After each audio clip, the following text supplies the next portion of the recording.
The algorithm made me do it. Where common sense goes to die. Scrolling. The British government loves a lullaby, and their favourite one, the one they sing over and over until even they believe it, goes like this. Muslims are only 6% of the UK population. 6. A nice manageable digit, a figure you can tuck neatly into a pie chart and forget about. Ministers recite it in Parliament, pundits toss it on panel shows, BBC graphics splash it in pastel colours like it's a nursery rhyme. 6%, calm down Britain, nothing to see here, but step outside, walk through London, wander Birmingham, stroll Leicester, visit Bradford, drive through Luton, hell, even poke around rural England. Suddenly that 6% bedtime story looks like fiction, because Muslims are everywhere.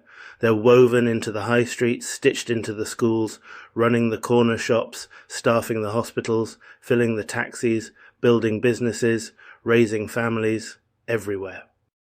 And here's the thing, we know when we're being lied to. The government waves 6% like a holy relic, but the streets tell another story. This isn't about statistics being wrong, it's about statistics being used like camouflage, numbers as opiates, averages as cover-up, because the real story isn't 6%. The real story is distribution, demography, migration, and cultural spread. The real story is that Muslims are not hiding in a corner of Britain, they're embedded across it. Let's rewind a bit. How did we get here? Post-war Britain, late 40s, early 50s, needed workers. Empire wasn't just a memory, it was a pipeline. South Asian migration came in waves. Pakistanis and Bangladeshis filled factory jobs in the Midlands, mills in Yorkshire found their way to London's East End. Mosques sprouted in old chapels. Halal shops opened where butchers once stood. Children grew up balancing Quran classes with British schooling. The Windrush generation brought Caribbean workers, and South Asia brought Muslim workers. That's how Britain rebuilt itself. But politicians rarely frame it that way. Fast forward, by the 70s and 80s, Muslim communities were no longer just migrants, they were multi-generational Brits. By the 90s, mosques weren't hidden side halls, they were purpose-built structures dominating skylines. And by the 2000s, Muslim demographics were young, vibrant, expanding. Yet through all of this, the government has clung to its tranquilizer, 6%. Now let's look at receipts. Census 2021, England and Wales, 3.9 million Muslims, 6.5%. Scotland 2022, 119,000, that's 2.2%. Northern Ireland 2021, barely 10,000, that's less than 1%. Added up, 6% of the UK overall. Fine, that's the headline, that's the lullaby. But averages are liars, averages flatten the peaks, erase the local majorities, hide the concentration. London is not 6% Muslim, London is 15%, 1 in 7 Londoners, and in certain boroughs the numbers obliterate the government's narrative.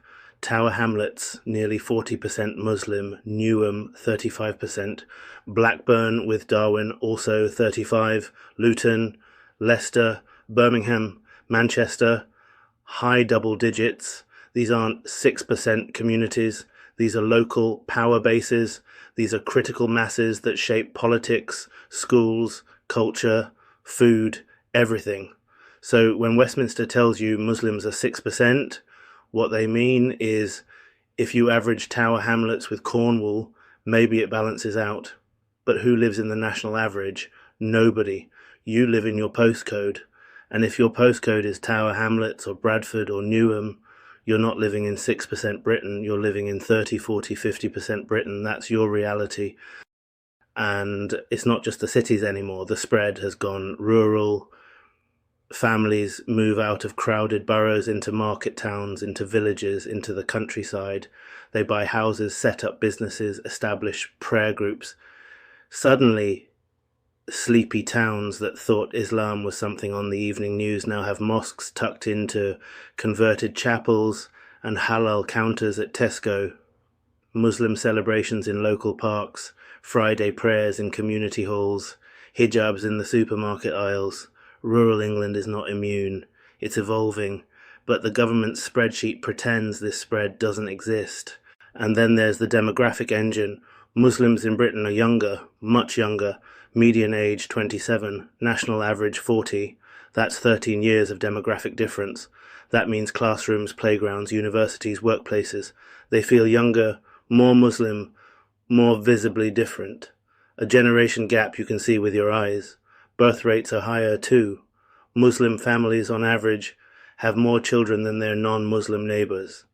That's not speculation, that's government data they whisper while shouting 6% loudly, which means the population share is rising. The snapshot of 2021 was already outdated the day it was printed. And let's not forget migration since 2021. Afghan resettlement, Syrians through humanitarian programs, Somali families continuing to grow, Pakistani and Bangladeshi families still arriving via family reunification, add asylum seekers from Iraq, Sudan, Eritrea, many of whom are Muslim. Yet, when you look at the government's headlines, somehow the figure never shifts, always 6%, like they've frozen time, as if hundreds of thousands of arrivals just vanish into thin air. Unless Afghan families have disguised themselves as Ukrainian grandmothers, someone is lying. Why would the government downplay it? Because politicians need calm numbers. 6% keeps the majority sleepy. 6% keeps debate off the table. 6% is a sedative. They know damn well that if they admitted what communities are seeing, the local 30-40% figures, the rural spread, the demographic bulge, people would demand answers. So instead, they weaponize the average. They hide the intensity inside a national number. They gaslight the public. And here's the kicker.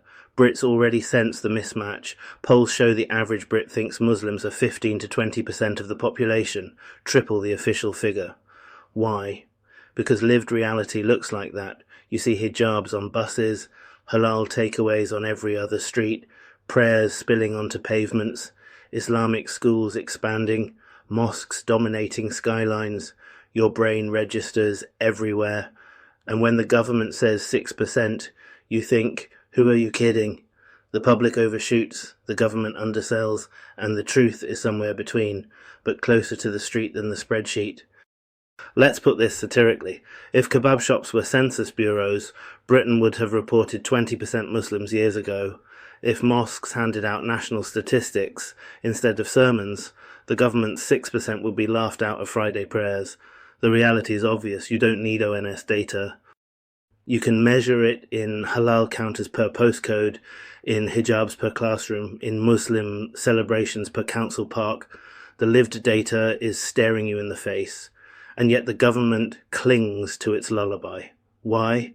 Because numbers are powerful sedatives. They know averages silence dissent. They know the spreadsheet can override your senses, so they hide behind digits. But here's the truth, statistics don't walk your streets. Averages don't sit in your classrooms. Spreadsheets don't ride your buses. People do. And those people are Muslims everywhere. In cities, in suburbs, in countryside. Young, visible, growing. The only people pretending otherwise are the ones lying to your face. The 6% is a lie, not a mistake, a lie, a polite, bureaucratic lullaby to keep you asleep. But Britain is awake, Britain can see, Muslims are everywhere, and the government knows it.